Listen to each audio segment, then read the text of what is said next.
सर्वशक्तिमान परमेश्वर कहते हैं, जब यीशु मनुष्य के संसार में आया तो वह अनुग्रह का युग लाया और उसने व्यवस्था का युग समाप्त किया।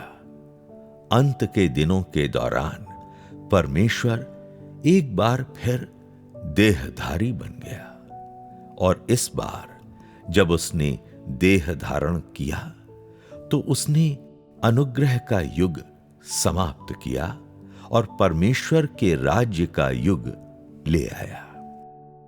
उन सब को जो परमेश्वर के दूसरे देह धारण को स्वीकार करते हैं, राज्य के युग में ले जाया जाएगा और वे व्यक्तिगत रूप से परमेश्वर का मार्गदर्शन स्वीकार करने में सक्षम होंगे।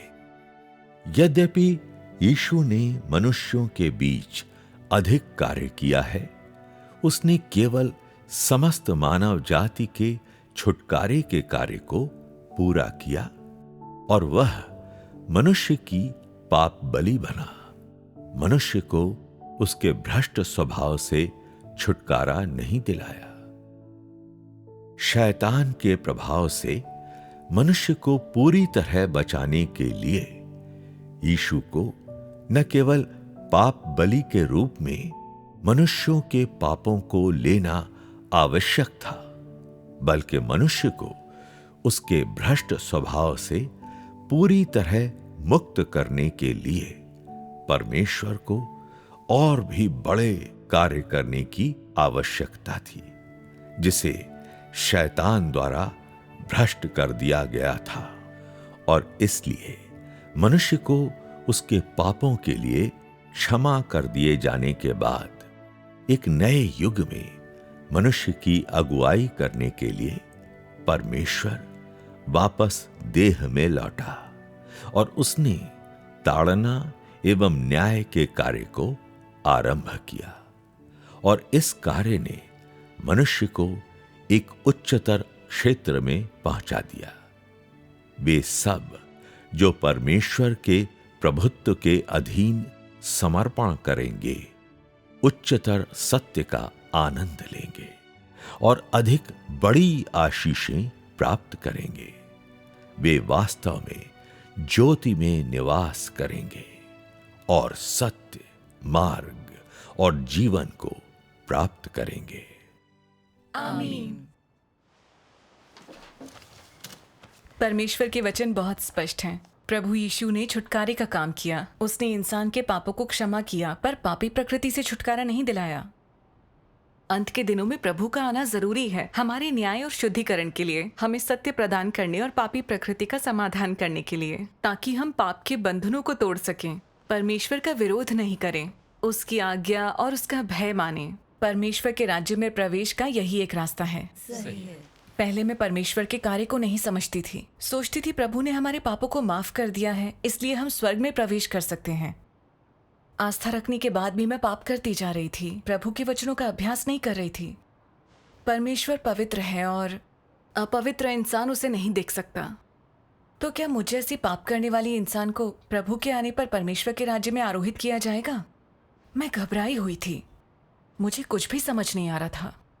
सर्वशक्तिमान परमेश्वर के वचनों को पढ़ने के बाद ही मैं समझ पाई कि परमेश्वर के कार्य के सबसे अहम चरण का मुझे कोई अनुभव नहीं था, यानी परमेश्वर के घर से शुरू होने वाला अंत के दिनों का न्याय का कार्य। हमारी आस्था में हमें परमेश्वर के अंत के दिनों के न्याय से गुजरना पड़ता है। भ्रष्ट स्वभाव को शुद्ध करने और राज्य में प्रवेश करने का यही रास्ता है। इस बारे में मैं अपना अनुभव साझा करना चाहती हूँ। जरूर। मैं अपने माता पिता के साथ कलीसिया जाते हुए बड़ी हुई। मुझे प्रभु के वचनों को सुनना बहुत भाता था। शादी के बाद भी मेरे पति और मैं कलीसिया के काम को ही अहमियत देते थे। हम कलीसिया के छोटे बड़े सभी सेवा कार्यों में हिस्सा लेते थे। लेकिन वक्त गुजरने के साथ मैंने महसूस किया कि पादरी के धर्मोपदेश बड़े नीरस हैं। वो चढ़ावा देने के लिए प्रोत्साहित करते हैं। उन्हें हमारी जिंदगी से ज्यादा पैसों की फिक्र थी। पादरी और एल्डर्स अपने ओहदों के बारे में बहस करते रहते, एक दूसरे के खिलाफ साजिश करते। सेवा कार्य करने वाले भाई बहन कम होते जा रहे थे।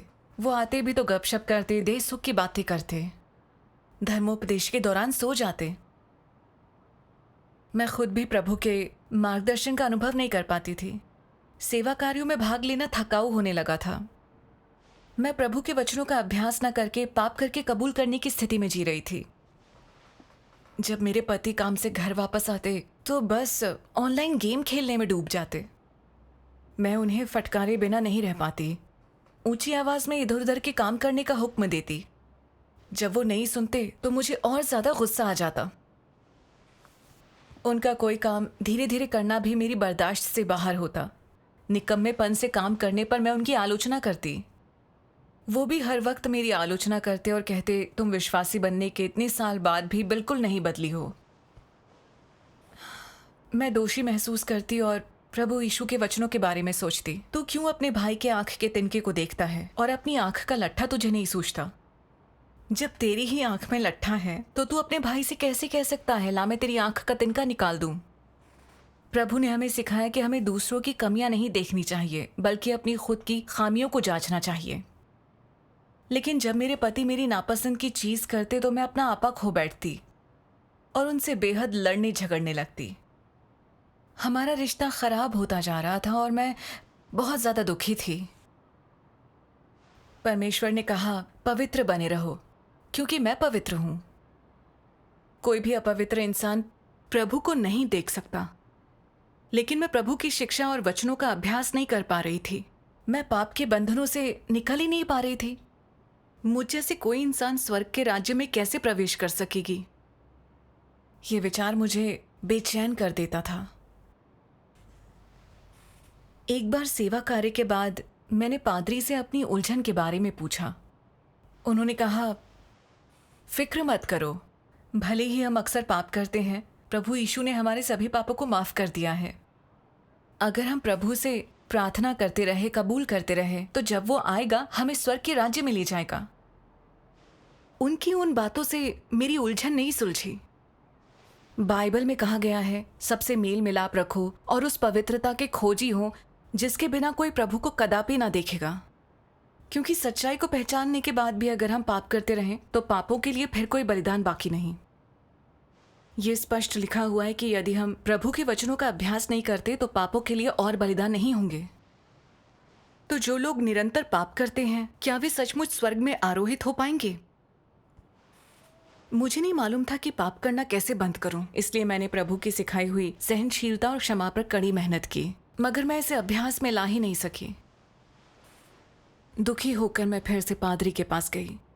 उसने लाचारी में सिर हिलाया और कहा, मेरे पास भी पाप करके कबूल करने की समस्या का कोई हल नहीं है।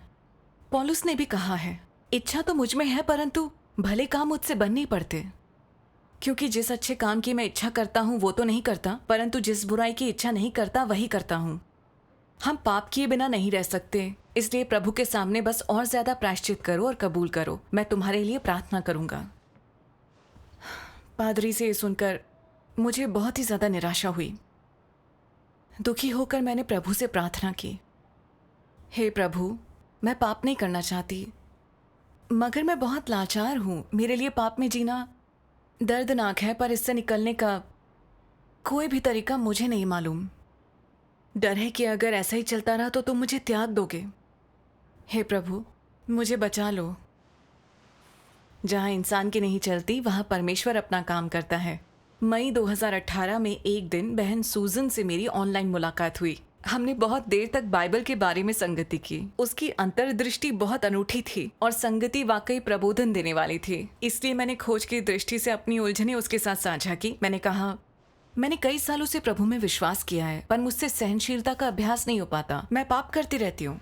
मुझे फिक्र है कि मैं स्वर्ग के राज्य में प्रवेश नहीं कर पाऊंगी।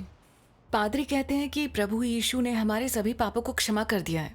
अगर हम प्रार्थना करते रहें और कबूल करते रहें तो जब भी वो आएगा हमें स्वर्ग में ले जाएगा। लेकिन मेरा दिल अभी भी नहीं मानता। इस बारे में तुम क्या कहती हो? बहन सूजन ने कहा, यह सच है कि प्रभु यीशु ने हमारे पापों को माफ कर दिया है। इसका ये मतलब नहीं कि हम पाप से मुक्त हो गए हैं, शुद्ध हो गए हैं। प्रभु यीशु ने कहा था, जो कोई पाप करता है वो पाप का दास है। दास सदा घर में नहीं रहता, पुत्र सदा रहता है। जो मुझसे हे प्रभु कहता है, उनमें से हर एक स्वर्ग के राज्य में प्रवेश ना करेगा, परंतु वही जो मेरे स्वर्गीय पिता की इच्छा पर चलता है। प्रभु यीशु नहीं कहते कि पापों को क्षमा मिल जाने के कारण हम स्वर्ग में प्रवेश करेंगे। उसने कहा सिर्फ पिता की इच्छा पूरी करने वाले लोग ही स्वर्ग के राज्य में प्रवेश कर सकेंगे। आमीन। पापों को क्षमा मिल जाने के कारण हमारा परमेश्वर के राज्य में प्रवेश कर पाना इंसान की कल्पना मात्र है, इसका कोई आधार नहीं है। अनेक वर्षों की अपनी आस्था में हमने एक बात जरूर समझी है, लोग जब पापों के लिए क्षमा कर दिए जाते हैं तो भी वो पाप करने और फिर उसे कबूल करने की दशा में ही जीते रहते हैं। इससे पता चलता है कि प्रभु में विश्वास करना और पापों के लिए क्षमा पाना और पाप के बंधनों को तोड़ फेंकना दोनों एक ही चीज नहीं है। मतलब ये नहीं है कि हम शुद्ध कर दिए गए हैं। परमेश्वर पवित्र है, वो अपने राज्य में किसी भी ऐसे इंसान को नहीं आने देगा जो पाप करता हो। जो परमेश्वर की आज्ञा मानते हैं वही स्वर्ग के राज्य में प्रवेश कर सकते हैं। उसकी संगति को सुनकर मैंने सोचा, बिल्कुल सही। अगर परमेश्वर पाप करने वालों को स्वर्ग के राज्य में आने दे तो उसकी पवित्रता आखिर किस तरह से व्यक्त होगी। सही है। उसने अपनी संगति जारी रखी। भले ही हम प्रभु से प्रार्थना करते हैं, कबूल करते हैं और उसकी शिक्षाओं का अभ्यास करते हैं, पर हम चाहे जितनी मेहनत कर लें पापों के कारण लाचार ही रहते हैं। इसकी असली वजह क्या है? फिर उसने परमेश्वर के वचनों के कुछ अंश पढ़े। आइए साथ में पढ़ें। बढ़िया। यद्यपि यीशु ने मनुष्य के बीच अधिक कार्य किया, फिर भी उसने केवल समस्त मानव जाति के छुटकारे का कार्य पूरा किया और वह मनुष्य की पाप बलि बना। उसने मनुष्य को उसके समस्त भ्रष्ट स्वभाव से छुटकारा नहीं दिलाया। मनुष्य को शैतान के प्रभाव से पूरी तरह से बचाने के लिए यीशु को न केवल पाप बलि बनने और मनुष्य के पाप वहन करने की आवश्यकता थी, बल्कि मनुष्य को उसके शैतान द्वारा भ्रष्ट किए गए स्वभाव से मुक्त करने के लिए परमेश्वर को और भी बड़ा कार्य करने की आवश्यकता थी। और इसलिए अब जबकि मनुष्य को उसके पापों के लिए क्षमा कर दिया गया है, परमेश्वर मनुष्य को नए युग में ले जाने के लिए वापस देह में लौट आया है और उसने ताड़ना एवं न्याय का कार्य आरंभ कर दिया है। यह कार्य मनुष्य को एक उच्चतर क्षेत्र में ले गया है। जो परमेश्वर के प्रभुत्व के अधीन समर्पण करेंगे उच्चतर सत्य का आनंद लेंगे, बड़े आशीष प्राप्त करेंगे। वे वास्तव में ज्योति में निवास करेंगे और सत्य, मार्ग और जीवन प्राप्त करेंगे। यद्यपि मनुष्य को छुटकारा दिया गया है और उसके पापों को क्षमा किया गया है, परमेश्वर मनुष्य के अपराधों का स्मरण नहीं करता है और ना ही उसके अपराधों के अनुसार व्यवहार करता है। हालांकि जब मनुष्य जो देह में रहता है, जिसे पाप से मुक्त नहीं किया गया है, वह भ्रष्ट शैतानी स्वभाव को अंतहीन रूप से प्रकट करते हुए केवल पाप करता रह सकता है। यही वह जीवन है जो मनुष्य जीता है, पाप और क्षमा का एक अंतहीन चक्र। अधिकांश मनुष्य दिन में सिर्फ इसलिए पाप करते हैं ताकि शाम को स्वीकार कर सकें। इस प्रकार भले ही पाप बलि मनुष्य के लिए सदैव प्रभावी है, फिर भी यह मनुष्य को पाप से बचाने में समर्थ नहीं होगी। उद्धार का केवल आधा कार्य ही पूरा किया गया है, क्योंकि मनुष्य में अभी भी भ्रष्ट स्वभाव है। मनुष्य के लिए अपने पापों के प्रति अवगत होना आसान नहीं है। मनुष्य अपनी स्वयं की गहराई से जमी हुई प्रकृति को पहचानने में असमर्थ है। केवल वचन के न्याय के माध्यम से ही इन प्रभावों को प्राप्त किया जा सकता है। केवल इस प्रकार से ही मनुष्य को उस स्थिति से आगे धीरे धीरे बदला जा सकता है। न्याय और ताड़ना के इस कार्य के माध्यम से मनुष्य अपने भीतर के गंदे और भ्रष्ट सार को पूरी तरह से जान जाएगा और वह पूरी तरह से बदलने और स्वच्छ होने में समर्थ हो जाएगा। केवल इसी तरीके से मनुष्य परमेश्वर के सिंहासन के सामने वापस लौटने के योग्य हो सकता है। जो कार्य आज किया गया है वह इसलिए है ताकि मनुष्य को स्वच्छ और परिवर्तित किया जा सके। वचनों के न्याय, ताड़ना और शुद्धिकरण के माध्यम से मनुष्य भ्रष्टता को दूर फेंक सकता है, उसे शुद्ध किया जा सकता है। इस चरण के कार्य को उद्धार का कार्य मानने के बजाय ऐसा कहना अधिक उचित होगा कि यह शुद्ध करने का कार्य है। आमीन। इसे पढ़ने के बाद बहन सूजन ने संगति जारी रखी। भले ही हमें प्रभु यीशु ने छुटकारा दिलाया है और हमारे पापों को क्षमा कर दिया गया है, मगर हमें पाप में धकेलने वाली शैतानी प्रकृतियों का समाधान नहीं हो पाया है। इसलिए हम पाप किए बिना और परमेश्वर का विरोध किए बिना नहीं रह सकते, प्रभु के वचनों का अभ्यास नहीं कर सकते। अनुग्रह के युग में प्रभु यीशु ने सिर्फ छुटकारे का कार्य किया, हमें पापों से छुटकारा दिलाने के लिए, ताकि हम दंड और व्यवस्था के बंधन से बच सकें, परमेश्वर के सामने आने लायक बन सकें और उसके दिए हुए अनुग्रह का आनंद ले सकें। भले ही प्रभु यीशु ने हमारे पापों को माफ कर दिया है, पर हमारे शैतानी स्वभाव और प्रकृति का समाधान नहीं हो पाया। हम अभी भी बहुत घमंडी, खुदगर्ज, कुटिल, स्वार्थी और घिनौने हैं। हम खुद को बहुत बड़ा समझते हैं और चाहते हैं कि हर बात में हमारा फैसला ही अंतिम हो, दूसरे हमारे कहे अनुसार ही काम करें। जब कोई व्यक्ति ऐसा कुछ करता है जो हमें पसंद नहीं है तो हम उसे फटकार कर दबा देते हैं। हम झूठ बोलते हैं और धोखा देते हैं। परमेश्वर से हमारी प्रार्थनाएं खोखले वादे होते हैं। हम परमेश्वर से प्रेम करने की बातें करते हैं, मगर असल में हम सब कुछ अपने फायदे के लिए करते हैं। ये सब हम परमेश्वर के राज्य में प्रवेश पाने के लिए करते हैं। प्रभु का अनुग्रह पाकर हम खुश होते हैं, लेकिन परीक्षाओं से सामना होने पर हम निराश होकर शिकायत करते हैं, परमेश्वर को धोखा भी दे सकते हैं। ये शैतानी स्वभाव बदतर है और हमारे अंदर गहरे समाये हुए हैं। अगर इनको निकाला नहीं गया तो हम कभी भी परमेश्वर का विरोध कर सकते हैं। हम अभी भी शैतान की किस्म के हैं। हम परमेश्वर के राज्य के लायक कैसे हो सकते हैं? इसी वजह से प्रभु यीशु ने वापस आने का वायदा किया था। अंत के दिनों का मसीह सर्वशक्तिमान परमेश्वर ही लौटकर आया प्रभु यीशु है। उसने इंसान को शुद्ध करने के लिए सत्य व्यक्त किया है। वह परमेश्वर के घर से शुरू करके न्याय का कार्य करता है। ये भ्रष्ट इंसान के शैतानी स्वभाव और प्रकृति को सुधारने के लिए है। परमेश्वर का विरोध करने की हमारी समस्या को उखाड़ फेंकने के लिए है। हमें अच्छी तरह से शुद्ध करके बचाने और हमें स्वर्ग के राज्य में लाने के लिए है। सर्वशक्तिमान परमेश्वर के कार्य प्रभु यीशु के इन वचनों को पूरा करते हैं। मुझे तुमसे और भी बहुत सी बातें कहनी हैं, परंतु अभी तुम उन्हें सह नहीं सकते। परंतु जब सत्य का आत्मा आएगा तो तुम्हें सब सत्य का मार्ग बताएगा। मैं जगत को दोषी ठहराने के लिए नहीं, जगत का उद्धार करने के लिए आया हूँ। जो मुझे ठुकराकर मेरे वचनों को नहीं मानता उसका न्याय किया जाएगा, अर्थात जो वचन मैंने कहा है वही पिछले दिन में उसे दोषी ठहराएगा। आमीन। एक पत्रस में कहा गया है, क्योंकि वह समय आ पहुंचा है कि पहले परमेश्वर के लोगों का न्याय किया जाए। अंत के दिनों के मसीह सर्वशक्तिमान परमेश्वर के वचनों के न्याय को स्वीकार करके हम सत्य को प्राप्त कर सकते हैं। तभी परमेश्वर के राज्य में प्रवेश कर पाएंगे। परमेश्वर का धन्यवाद। मैंने देखा कि बहन सूजन की संगति पूरी तरह से बाइबल के अनुरूप थी। मैं आश्वस्त हो गई थी। मैं समझ सकी कि अनुग्रह के युग में प्रभु यीशु ने केवल छुटकारे का कार्य किया था। वह इंसान की पापी प्रकृति को ठीक करने का कार्य नहीं था। प्रभु में आस्था सिर्फ हमारे पापों के लिए क्षमा दिला सकती है। हमें पाप से दूर रहने और शुद्ध होने के लिए अंत के दिनों के परमेश्वर के न्याय कार्य से गुजरना होगा। मैंने देखा कि परमेश्वर के कार्य का एक ऐसा चरण भी है जिसका मैंने अनुभव नहीं किया। मैंने इस बहन को संगति करते हुए सुना कि प्रभु यीशु पहले ही लौट आया है। उसने इंसान को परमेश्वर के राज्य में ले जाने की खातिर परमेश्वर के घर से शुरू होने वाला न्याय कार्य करने के लिए अनेक सत्य व्यक्त किए हैं। मैं बहुत जोश में थी, इसलिए मैंने बहन सूजन से तुरंत पूछ लिया, सर्वशक्तिमान परमेश्वर हमें शुद्ध करने के लिए अपना न्याय का कार्य कैसे करता है? उसने सर्वशक्तिमान परमेश्वर के वचन मुझे सुनाए। आइए पढ़ें। वर्तमान देह धारण में परमेश्वर का कार्य मुख्य रूप से ताड़ना और न्याय के द्वारा अपने स्वभाव को व्यक्त करना है। इससे वह मनुष्य तक अधिक सत्य पहुंचाता है और उसे अभ्यास करने के लिए और अधिक तरीके बताता है। ऐसे वो मनुष्य को जीतने और भ्रष्ट स्वभाव से बचाने का अपना उद्देश्य हासिल करता है। यही वह चीज है जो राज्य के युग में परमेश्वर के कार्य के पीछे निहित है। अंत के दिनों में मसीह मनुष्य को सिखाने, उसके सार को उजागर करने और उसके वचनों और कर्मों की चीरफाड़ करने के लिए विभिन्न प्रकार के सत्यों का उपयोग करता है।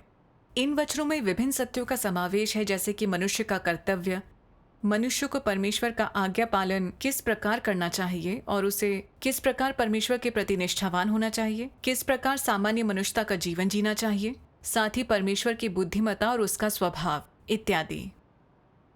ये सभी वचन मनुष्य के सार और उसके भ्रष्ट स्वभाव पर निर्देशित हैं। खासतौर पर वे वचन जो यह उजागर करते हैं कि मनुष्य किस प्रकार परमेश्वर का तिरस्कार करता है। इस संबंध में बोले गए हैं कि किस प्रकार मनुष्य शैतान का मूर्त रूप और परमेश्वर के विरुद्ध शत्रु बल है।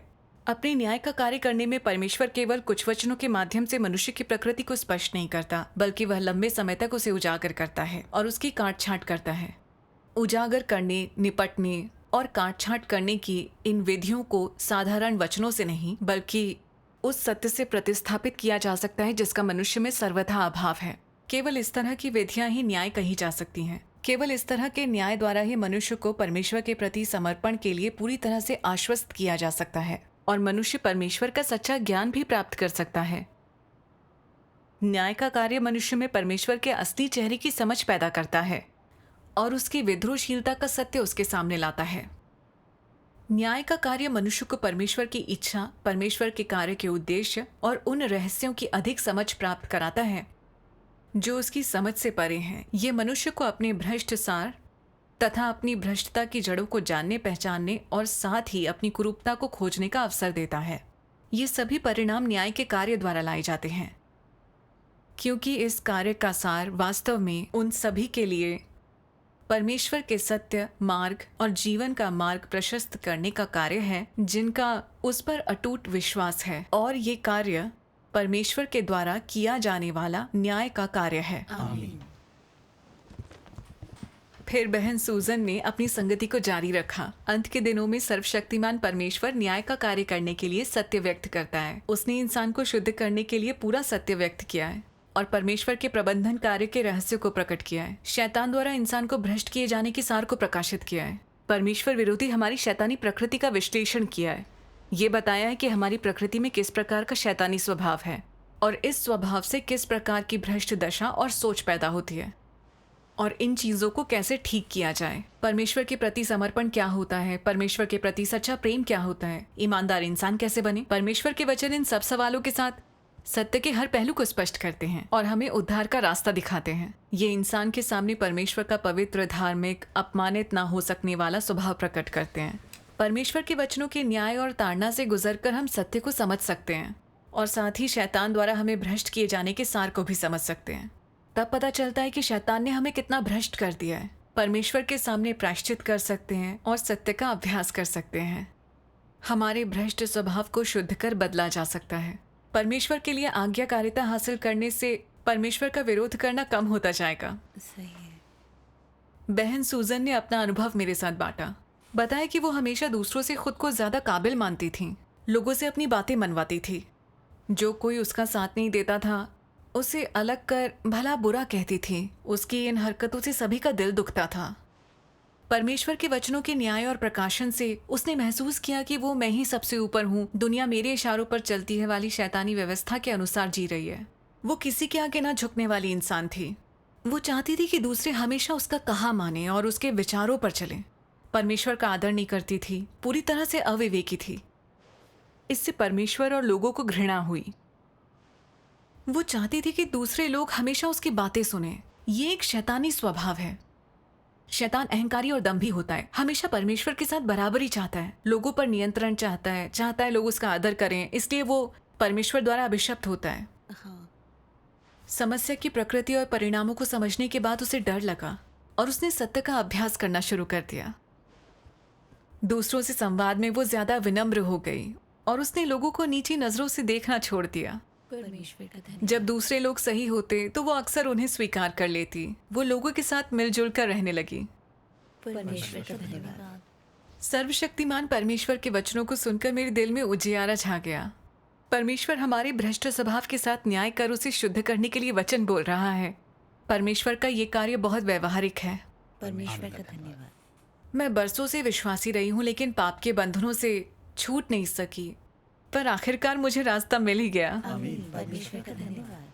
फिर मैंने एक ऐप पर हर दिन सर्वशक्तिमान परमेश्वर के वचनों को पढ़ना, सुसमाचार की फिल्में देखना, सर्वशक्तिमान परमेश्वर की कलीसिया के भजनों को सुनना शुरू किया और सभाओं में शामिल होने लगी। मुझे पवित्र आत्मा के मार्गदर्शन का एहसास हुआ। जिन रहस्यों और सत्यों को मैं नहीं जान पाई थी, मैंने उन्हें समझ लिया। मुझे वाकई आनंद आ रहा था।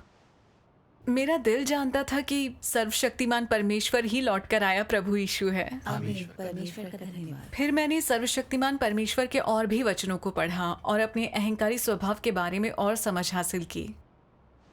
मैं दूसरों को नीचा दिखाती थी। ये ऐसी चीज है जिससे परमेश्वर नफरत करता है। मैंने परमेश्वर से प्रार्थना की। मैं अब अपने शैतानी स्वभाव के आधार पर कार्य नहीं करना चाहती थी। ये बहुत ही अविवेकी है। जब मैं अपने पति को कुछ ऐसा करते देखती जो मुझे पसंद नहीं था, तो मैं परमेश्वर से प्रार्थना करती ताकि मैं उनसे शांत होकर बात कर सकूं। एक दिन मेरे पति ने अचानक मुझसे कहा, हाँ, तुम बदल गई हो। सर्वशक्तिमान परमेश्वर में विश्वास करने से तुम अलग लगने लगी हो। तुम पहले की तरह नाराज होकर मुझे झिड़कती नहीं हो, शांति से हर बात निपटा लेती हो। परमेश्वर का धन्यवाद। मैंने मन ही मन परमेश्वर को धन्यवाद दिया मैं जान गई थी कि ये सब मुझे परमेश्वर के वचनों के जरिए हासिल हुआ है। परमेश्वर का धन्यवाद। मुझे सच में तब हैरत हुई जब मेरे पति ने मुझ में ये बदलाव देखे। उन्होंने भी परमेश्वर के अंत के दिनों के कार्य को स्वीकार कर लिया। कमाल हो गया। परमेश्वर का धन्यवाद। मेरे पति ने परमेश्वर के वचनों से महसूस किया कि ऑनलाइन गेम लोगों को लुभाने, उन पर काबू पाने और उन्हें भ्रष्ट बनाने के शैतान के तरीके हैं। वो ऑनलाइन गेम खेलने के खतरे समझ गए। अब वो उससे उतना ज़्यादा मोहित नहीं होते थे। हम लोग अब बहस में नहीं उलझते। हम दोनों एक साथ परमेश्वर के वचन पढ़ते हैं और आपस में संगति करते हैं। जब हमारे सामने कोई समस्या पेश आती है तो हम समाधान के लिए परमेश्वर के वचनों में सत्य को खोजते हैं। मुझे सर्वशक्तिमान परमेश्वर के न्याय के कार्य की ही ज़रूरत है, ऐसा मैं महसूस करती हूँ। ये हमें शुद्ध करने और बचाने के लिए अहम है। हाँ, मैंने स्वर्ग के राज्य में प्रवेश करने का मार्ग पा लिया है। आमीन। सर्वशक्तिमान परमेश्वर का धन्यवाद। केवल परमेश्वर के वचन ही लोगों को